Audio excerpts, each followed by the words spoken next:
Muito bem, pessoal. A gente está começando mais um GovCast com um assunto super importante que tem a ver com salvar vidas, que é doação de órgãos.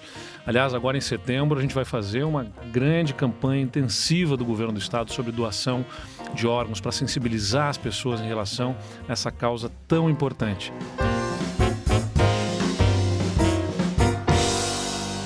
No Rio Grande do Sul, a gente tem mais de 2.700 pessoas que estão na fila aguardando algum transplante de órgãos. E por isso, a gente precisa fazer com que as pessoas entendam, compreendam, se desestigmatize alguns receios, preocupações. O governo, claro, também cada vez mais com os hospitais mobilizado, organizando estruturas para garantir que quando a gente tem um doador, a gente consiga viabilizar a doação de órgãos. E para poder ajudar todo mundo a entender um pouco mais sobre esse assunto, eu convidei aqui para conversar com a gente pessoas que se relacionam com esse tema. Está ao meu lado aqui o doutor Rafael Rosa, que tem 40 anos, seja bem-vindo, e é médico desde 2007, médico intensivista, médico regulador, coordenador da Central de Transplantes aqui do nosso estado. Seja bem-vindo. Isso aí, obrigado, boa tarde a todos. Saudar também aqui, boa tarde, porque quando a gente está gravando esse programa é boa tarde, na verdade, só para deixar claro. Quando o pessoal vai olhar sempre nas redes, sabe-se lá que hora, da noite, bom dia, boa tarde, seja o que for. Também está conosco alguém que viveu na pele essa experiência, né, que foi transplantado, que é o Julierme. Fala Julierme ou Julierme? Julierme. Julierme. O Julierme é de Canoas, tem 42 anos, transplantado de medula óssea, curado desde 2002, é isso, né, Julierme? Curado. Legal. Totalmente curado. Obrigado. Logo em seguida a gente vai falar também sobre a tua experiência. E está conosco também aqui o João Vitor Ferrão, tem 24 anos, é natural de Porto Alegre, estudante de medicina. Está em qual semestre aí? Estou no oitavo. Oitavo semestre de medicina. É cadastrado como doador de medula. Ainda não fez doação, mas está no banco lá de cadastros. Aliás, todo mundo tem que saber que existe um banco de cadastro, né, de doadores de medula óssea e que é super simples fazer isso aí. Super simples. Depois a gente vai falar sobre isso, que é o Redome. E a gente tem ele como integrante do projeto De Ponto a Vírgula, que é justamente para incentivar a doação de órgãos e tecidos. Esse nome justamente remete a essa ideia de que aquilo que pode ser na vida de alguém, ponto final, pode ser transformado numa vírgula, né, dando continuidade a uma vida a partir da doação de órgãos. Seja bem-vindo também. Obrigado. Prazer de ter aqui. E também está conosco virtualmente. Vamos lançar ele aqui no vídeo. Tá lá, ó, ele. Dá um alô aqui para nós aqui, por favor, Marcos. Olá, governador, amigos. É isso aí. Esse a gente dispensa a apresentação aqui, né, pessoal? Mas tem uma coisa que o pessoal não sabe ainda, que além de toda a carreira artística, né, talentosíssimo que é, e empreendedor, especialmente aí nas artes circenses, o Marcos é o nosso embaixador da campanha O Amor Vive, que é a campanha que o governo do estado está lançando. Obrigado, Marcos, por te dispor a estar conosco aqui também para conversar um pouco sobre doação de órgãos. Bom, Eduardo, eu queria lembrar da tua secretária de saúde, a dona Arita, uma pessoa incrível, um espírito jovem, alegre, conciliador, agregador, uma mulher que ela prazer cativa, de se chamar como amiga hoje. É isso. E é com ela que a gente pensou junto essa campanha. O amor vive, porque o amor pulsa, o amor é a porta, né? É o portal, né? É isso aí. De entrada para tudo, um novo tempo, uma nova era. A gente entende o amor como o exercício da alegria, né? Então, quero impregnar da alegria circense a essa campanha tão importante, tão necessária, transversal, porque pega todos, literalmente todos, essa campanha de doação de órgãos oficial, né, do governo do estado do Rio Grande do Sul. Obrigado, Marcos. Uns meses atrás eu recebi um grupo de pessoas, entre os quais estava um professor conhecido na cidade de Pelotas, que precisou de uma doação de pulmão e estava esperando há muito tempo, já estava em primeiro lugar na fila, aquele pulmão não vinha. Então, num dia ele chegou a se despedir da família dele, fez uma despedida, porque achava, né, estava claro para ele que não ia conseguir. E naquela noite, daquele dia, telefonaram para ele para dizer que tinha surgido, né, um pulmão para ele, ali, né? Do ato de alguém que declarou para sua família ser doador de órgãos. E hoje ele está aqui para poder nos contar essa história também, né? Me contou aquela história lá naquela oportunidade e me sensibilizou muito quando ele justamente mostrou que, depois de observarmos uns anos um crescimento de doação de órgãos, a gente enfrentou ao longo dos anos mais recentes, também associado à pandemia, uma série de outros temas, de outras situações, uma redução no número de doação de órgãos. Então, para a gente entender sobre essa angústia, justamente, acho que pode começar aqui conversando com o Julierme. Sim, sim. Porque é da necessidade humana, né? Então, a gente vai falar sobre os números, a gente vai falar sobre como é que a gente conscientiza, como é que a gente mobiliza, mas tudo isso existe por uma razão. Pessoas, vidas, seres humanos que podem continuar a sua jornada nesse planeta se houver, né, a possibilidade de uma doação. Então, Julierme, tu foste diagnosticado com 5 anos. 5 anos. 5 anos de idade, 1985. 85, e lá pra cá foram... E o diagnóstico era exatamente... Leucemia linfocítica aguda. Leucemia, é um nome complicado. Linfocítica, que é dos linfócitos... Aguda. E em 85 eu fui diagnosticado com câncer, né? No caso, é um câncer. Sim. Né? E quais eram assim, os principais sintomas que isso causava para... A primeira vez foi o seguinte, eu estava contando até ali fora, a minha mãe era muito cuidadosa, né? Muito, muito, muito cuidadosa comigo, meus 2 irmãos também sempre foi, né? É uma bem assim atenciosa, tanto que eu ia de 6 em 6 meses no pediatra, né? Eu tinha marcado sempre pediatra para ir. Daí a mãe notou que eu corria, jogava muita bola, era muito ativo, né? E jogava bem também ou não? Eu joguei bem até os 18. Depois que eu fiz transplante, para não ser profissional. Não era profissional. Mas é o seguinte, daí a mãe viu, a mãe notou isso aí. Que quando eu corria, não avermelhava minha bochecha. A bochecha nunca ficava vermelha. Olha só. E meus lábios ficavam assim, não ficavam brancos, sabe? Não ficava vermelho igual uma pessoa normal. Sim. Correndo, né? Faz exercício físico. E ela notou que minhas pernas estavam cheias de petecas, que nem eu tava falando, era roxinhos na perna, roxos na perna, muito, muito roxos assim nas pernas. Daí ela pegou, vou levar esse guri no médico, né? No meu pediatra. A pediatra não acreditou, né? Que eu era forte, eu era gordo, né? Eu forte, corria, sempre.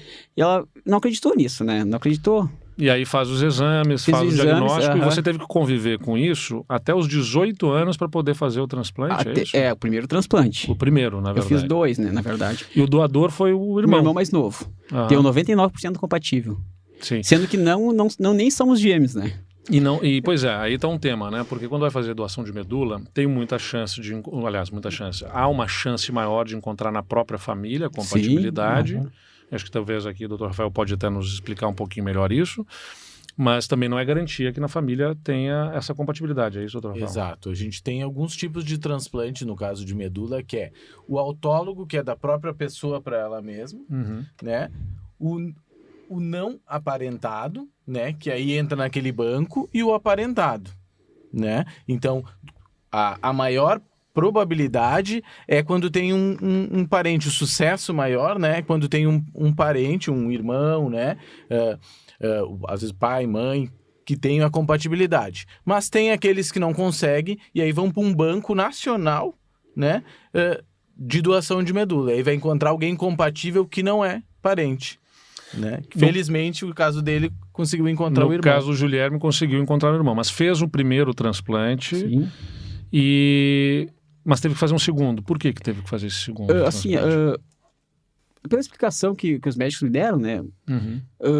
Que a medula, ela não chegou a pegar em mim, entendeu? Chegou a medula do meu irmão, ela não teve como é que se diz pegar? Não, ela não... Vamos lá, o Dr. Rafael certamente terá um termo técnico para isso. Técnico para isso, mas...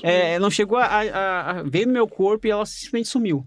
De alguma forma houve alguma rejeição? Alguma coisa assim? Eu não tive sintomas nenhum, né, de rejeição. Porque quando tem rejeição, a gente tem sintomas. E a convivência com essa situação, tem que fazer o transplante, achou a compatibilidade, mas pode ser que não dê, como não deu, teve que fazer de novo. Como é que psicologicamente se lida com isso tudo? Eu vim de um tratamento muito longo, né?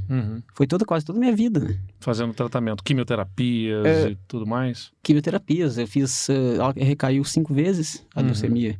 E os 5 vezes eu tive que fazer o protocolo todo de quimioterapia e radioterapia também. Sim, então você tem o diagnóstico lá, faz sessões de quimioterapia, faz 5 vezes. Ela some. Sim. Some e depois falsamente, ela volta. Entendeu? Ela voltou 5 vezes, 5 vezes eu tive que fazer e inúmeros tipos de protocolos diferentes, né? Eles vão aumentando a dose, vão tentando outros remédios novos que saem, né? Que saíram. E naturalmente com o aumento da dose vem também mais efeitos mais colaterais. Mais efeitos colaterais, com certeza, mais efeitos colaterais.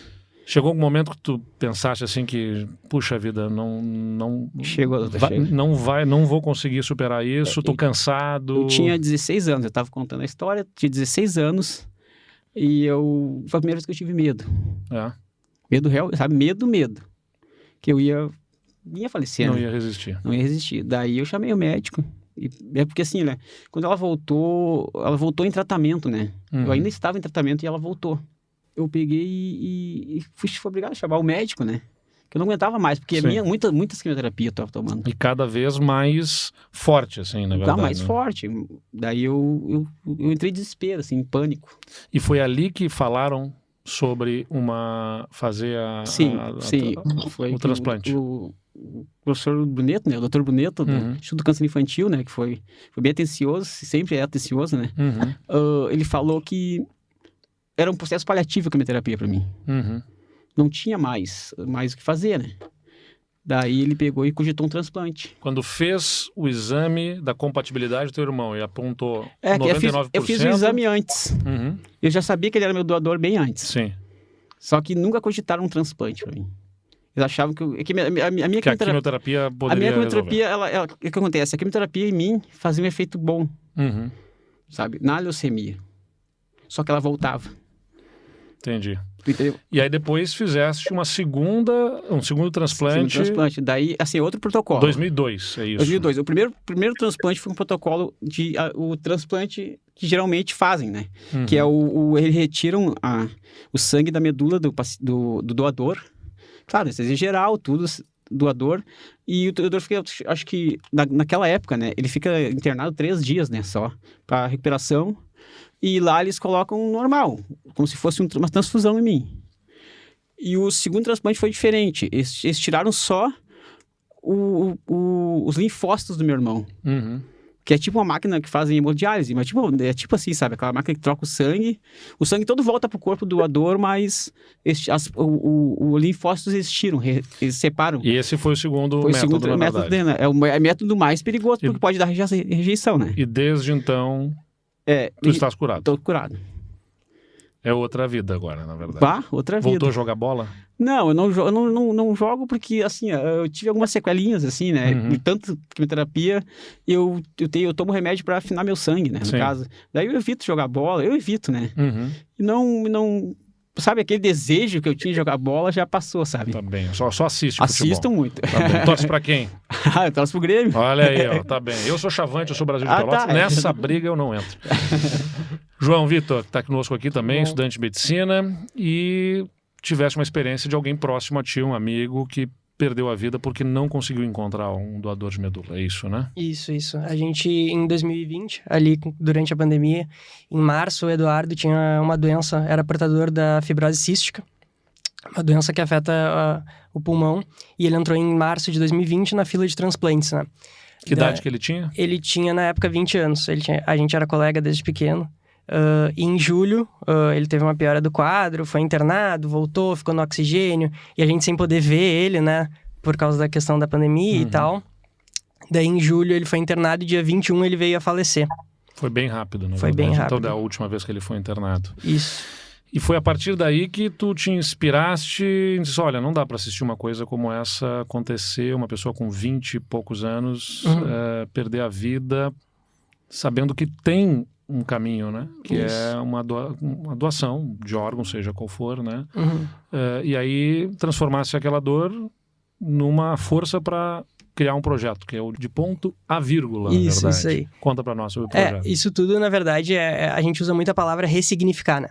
Tudo nasceu a partir da mãe do Eduardo, a Ana Rita, que veio falar com uma das membros do nosso, na época, projeto, hoje um instituto, falar sobre isso. Pô, vocês não podem deixar isso ficar assim, sabe? Tem que levar em frente. A gente podem usar o nome do Eduardo, podem usar a foto do Eduardo, podem contar nossa história, mas a gente tem que transformar isso.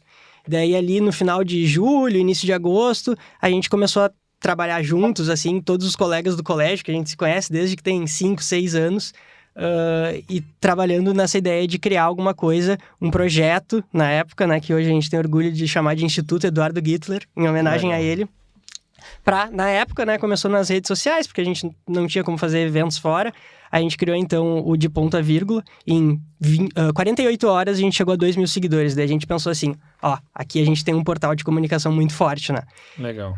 E o que vocês observam que é, assim, o maior receio de uma pessoa para tratar sobre doação de órgãos? É talvez evitar falar sobre a morte? As pessoas... Onde é que vocês têm encontrado? Porque certamente vocês estão conversando bastante sobre isso. Como é que consegue sensibilizar? Como é que consegue conscientizar?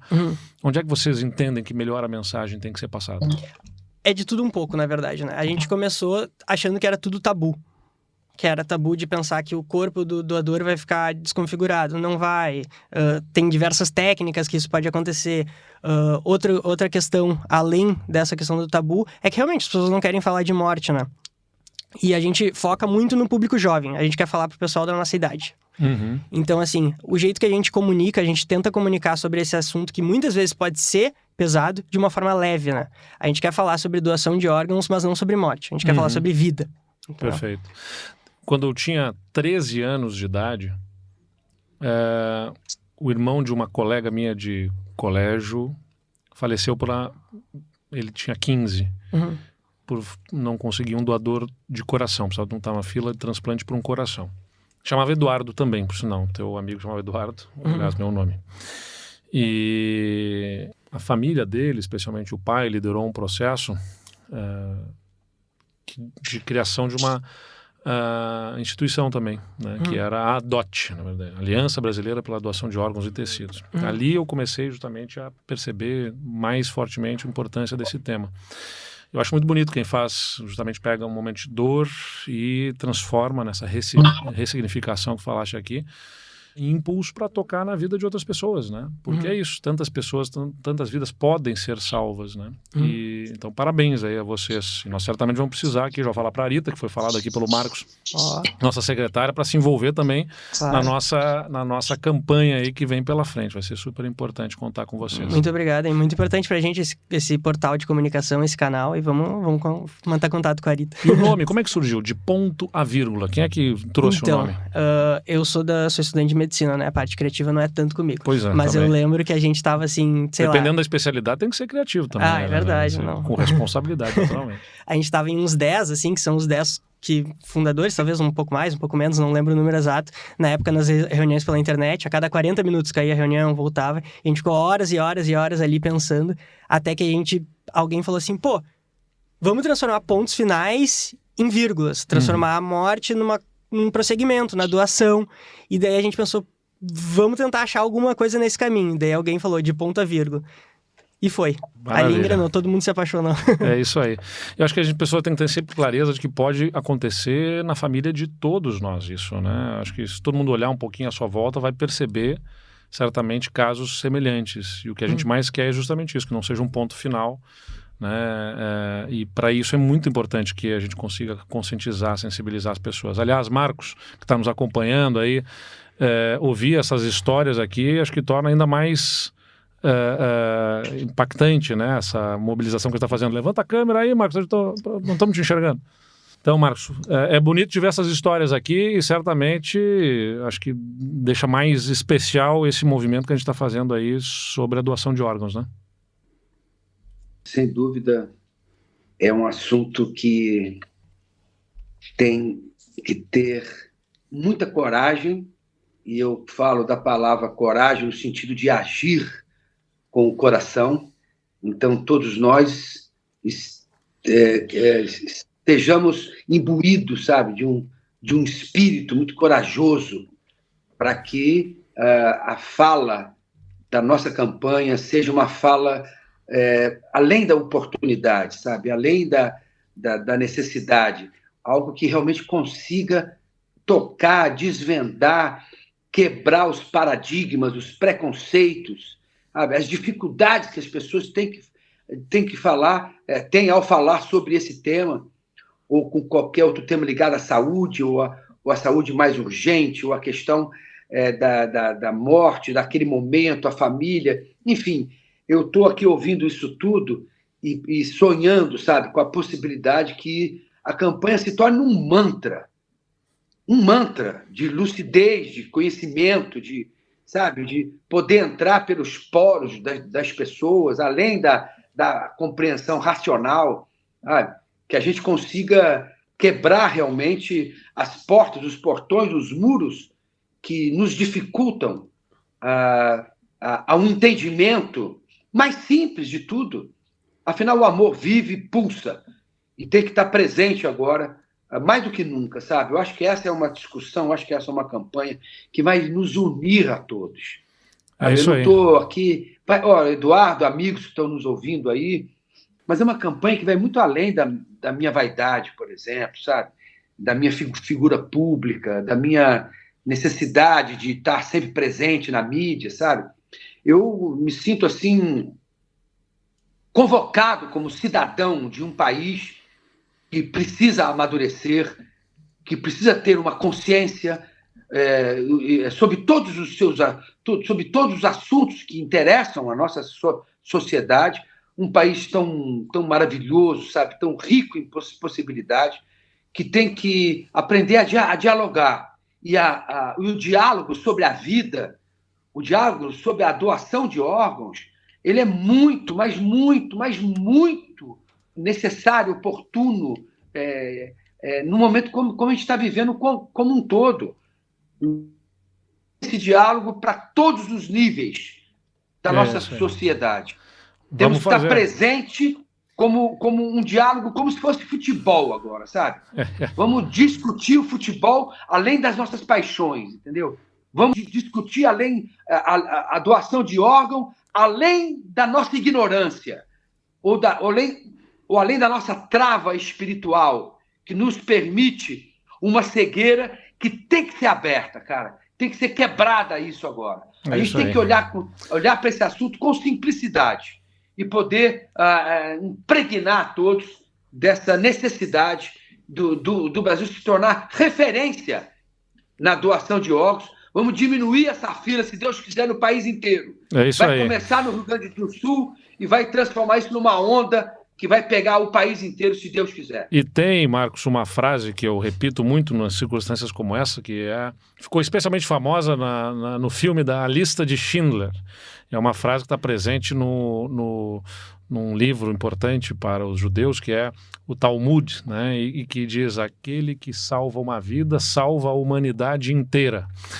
Ou seja, porque a Deus, é isso mesmo. A gente está falando aqui sobre salvar vidas e a gente está falando sobre um gesto de solidariedade, de entendimento, né, da pessoa que sabe que ao morrer pode salvar uma vida, uma outra vida, e da sua família também, nessa compreensão que precisa ter esse entendimento, né, no momento de dor.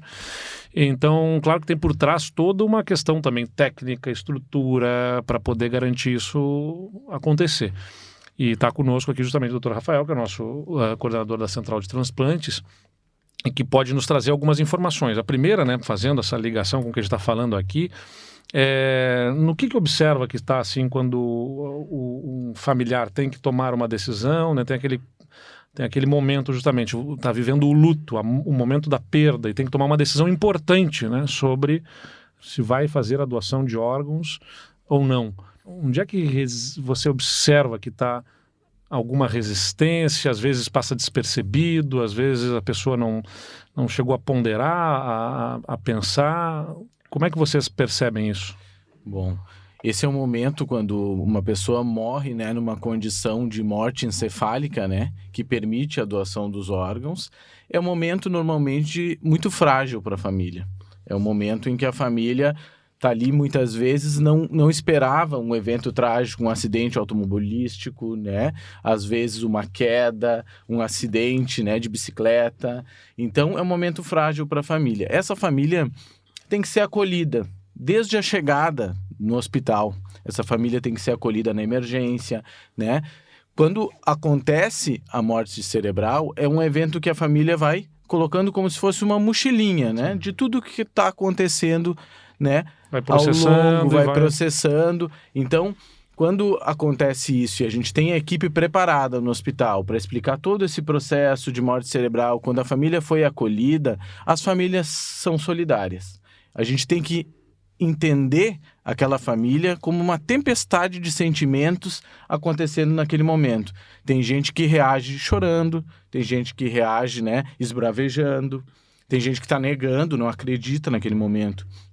Então essa compreensão daquela equipe que está lá no hospital, né, faz uma diferença. Ou seja, tem um processo também que a gente deve trabalhar, que é essa capacitação dos próprios profissionais para criar um ambiente em que a família se sinta confortável para avançar, né? E além disso, o fato de a gente conversar em casa, por exemplo, se aquela pessoa, aconteceu aquela tragédia e a família sabia que a pessoa era favorável à doação, ou já tinha conversado em casa, olha, se um dia acontecer alguma coisa, eu sou favorável à doação. Isso muitas vezes faz a diferença. Mesmo naquele período frágil, a família sabendo que aquela pessoa era favorável à doação, tende a respeitar o desejo daquela pessoa. Então, a gente não gosta de conversar sobre isso, né? Mas o fato mais importante é a gente conversar com a nossa família sobre o desejo de ser um doador. Ou seja, tem que fazer saber, né? Para deixar as famílias e as pessoas confortáveis e seguras. E, aliás, não tem que conversar e não pode conversar en passant também, assim, ou seja, aquela coisa, né, do tipo, na brincadeira, tem que fazer as pessoas entenderem e assimilar essa informação. Olha, eu sou um doador de órgãos. Aliás, eu sempre falei isso para minha família, todo mundo sempre soube. Aliás, naquela época da Aliança de Doação de Órgãos e Tecidos, que eu falei, da DOT, eles faziam até uns adesivinhos que a gente colava na carteira para justamente ficar, né, registrado lá aquele desejo, né, de ser doador de órgãos. E tem uma iniciativa bacana também agora dos cartórios para fazer o registro, a declaração pública, justamente, uma espécie de uma escritura, que é quando a família justamente não sabe se é doador ou não, ou seja, tem uma escritura pública sobre ser doador de órgãos, o que reforça, né, essa declaração também, que é uma iniciativa interessante que foi tomada. Sobre a estrutura, o que o Rio Grande do Sul tem hoje de estrutura, quer dizer, se acontecer uma morte no interior, qual é o hospital, como é que faz para buscar, como é que fazem a ligação entre a expectativa, né, de quem está precisando para ser receptador de um órgão doado, como é que funciona isso para o pessoal também entender? Bom, como funciona? Quando a gente tem uma morte encefálica, fechado o diagnóstico que é realizado por 2 médicos diferentes, um exame complementar, garantindo que aquela pessoa faleceu. No Brasil, o diagnóstico de morte cerebral, que é equivalente à morte, é um dos diagnósticos mais seguros do mundo, né? Feito isso, a família é chamada, né? Sim, porque tem um componente daquela questão também do seguinte, não quer que doe os órgãos, porque a pessoa está sempre com aquela expectativa, não, mas pode ser que não, podem estar errados, pode acontecer um milagre, né? Justo, legítimo que as pessoas pensem isso. Para a família doar, a família tem que entender que aquela pessoa faleceu. Sim. A família entendendo que ela faleceu, a equipe vai fazer uma entrevista para doação. É realizado, né, um termo de consentimento familiar até 2º grau, pai, mãe, avô, avó, né, filho, filha. Até 2º grau pode autorizar a doação. Fora 2º grau, tem que ir para o juiz autorizar. Aí é um tio, o único parente é um tio. Então, esse tio tem que ir no juiz para o juiz autorizar. Acontecendo isso, eles enviam a documentação para a Central de Transplantes, que vai conferir o documento da legalidade, se essa pessoa legalmente faleceu com o termo de consentimento. E isso pode ser de qualquer hospital no interior também? Qualquer hospital. Ou seja, não precisa ser o hospital especializado ou ter algum tipo de especialização específica para a doação de órgãos. Ele vai manter aquela pessoa sob aparelhos para os órgãos poderem serem retirados depois. Isso. É isso? E levado a um hospital que faça isso? Como é que funciona isso? Como é que funciona? A gente tem o doador no Hospital do Interior, no Uruguaiana, em Pelotas. A gente vai fazer exames sorológicos e avaliação para ver se esse doador pode ser doador e qual órgão ele pode doar. Pode doar coração, pode doar pulmão, pode doar rim, dependendo da condição daquele doador. Acionado isso, a central de transplante gera num sistema todos os dados, sorotipo sanguíneo, sorologia, num sistema nacional. E ele vai gerar uma lista de compatibilidade por tipo sanguíneo, tamanho do órgão, tempo de espera em lista. E aí saiu o primeiro receptor de coração, do Hospital de Clínicas. A gente oferta para ele. Esse receptor aceitou? Aceitou. Agora vamos para pulmão. O primeiro receptor é da Santa Casa. Aceitou. Primeiro receptor é de fígado. Aceitou. Reunimos todas essas informações, acionamos a equipe do hospital e o Estado vai disponibilizar um transporte, normalmente nesses casos avião, quando é distância. Então o Estado vai levar aquela equipe daquele hospital aqui de Porto Alegre até o hospital do interior, seja para Uruguaiana. A equipe faz a retirada. Aliás, é importante até dizer uma coisa, uma curiosidade que as pessoas pensam. É o avião que serve ao governador, inclusive, na verdade. Não tem um avião do governador no estado do Rio Grande do Sul, né? A gente é o mesmo avião que é utilizado. Se tiver necessidade, o governador não voa. O governador não sai, se tiver o governador no interior e precisar da aeronave, é o mesmo avião que é disponibilizado, que tem absoluta prioridade para fazer esse tipo de operação aí também. Exatamente. A gente tem um avião, né? Que serve ao governador, tem um contrato com a Unier também, que é um transporte, porque às vezes tem 2 ou 3 doadores ao mesmo tempo, claro, e a gente tem que mandar um contrato que a gente contrata o avião. Exato, então vai aquela equipe, faz a retirada dos órgãos e traz até o hospital onde está o receptor, né? Isso vai depender de tempo, por exemplo, um coração, ele tem que sair do doador e chegar em 4 horas no máximo até o receptor.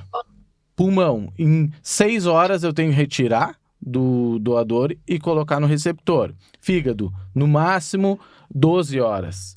Rim, eu tenho um pouco mais de tempo. O rim, ele pode ser colocado até 30 horas, ele fica em meio de preservação. Então, por exemplo, rins, a gente recebe rins de outros estados. Vem às vezes até da Bahia, ele fica em preservação e as empresas aéreas brasileiras não cobram. Então vem uma caixinha com líquido de preservação num voo comercial e a gente pega aqui no aeroporto para transplantar com os receptores daqui. Quantas pessoas podem ser salvas por uma pessoa doadora?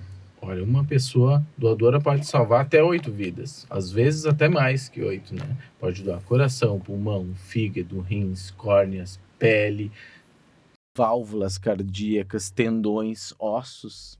Então, dependendo da doação, a pessoa pode doar até mais que 8. Que mensagem mais precisa ser dada para o pessoal entender essa tranquilidade, essa segurança e o que mais pode ser feito para a gente ampliar esse número de doadores, doutor Rafael?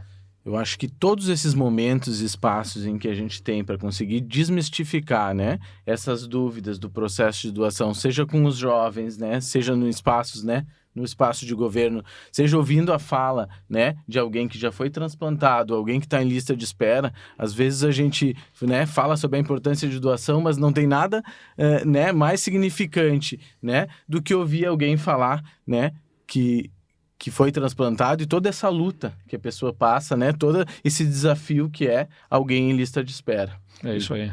Então, a vida pode continuar.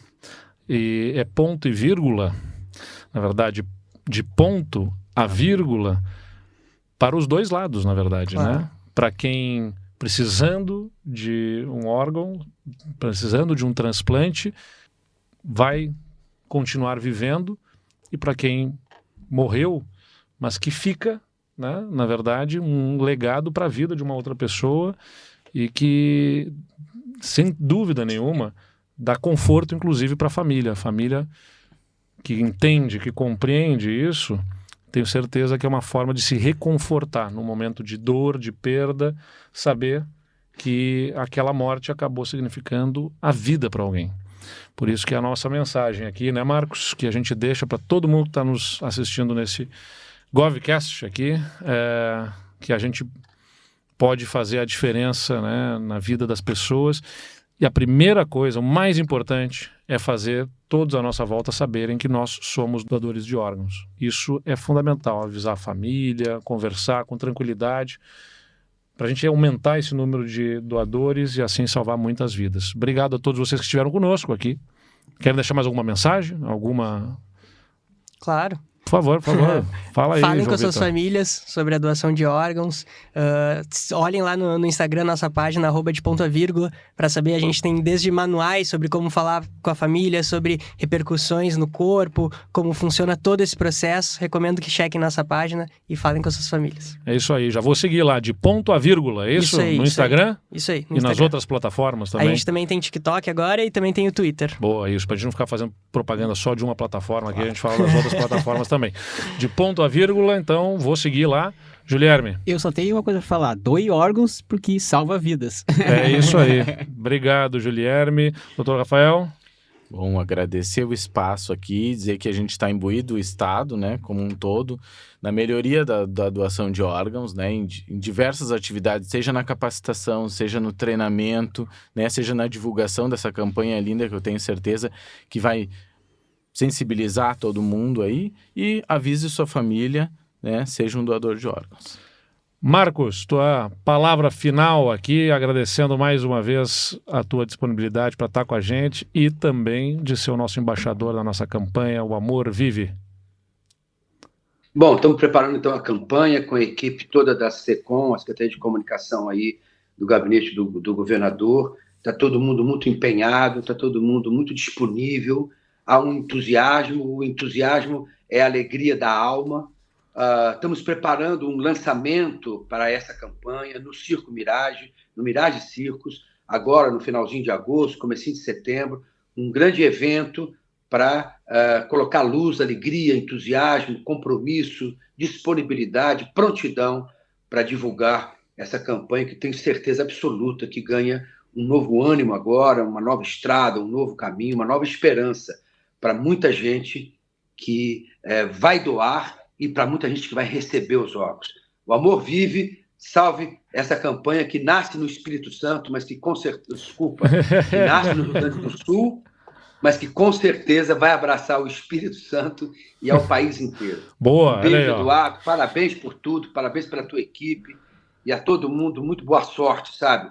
A gente quer chegar a todos os cantos com a nossa campanha, com esse processo, né, de conscientização, sabe? Da beleza que é, da alegria que é você participar da vida do outro doando os seus próprios órgãos. Um beijo.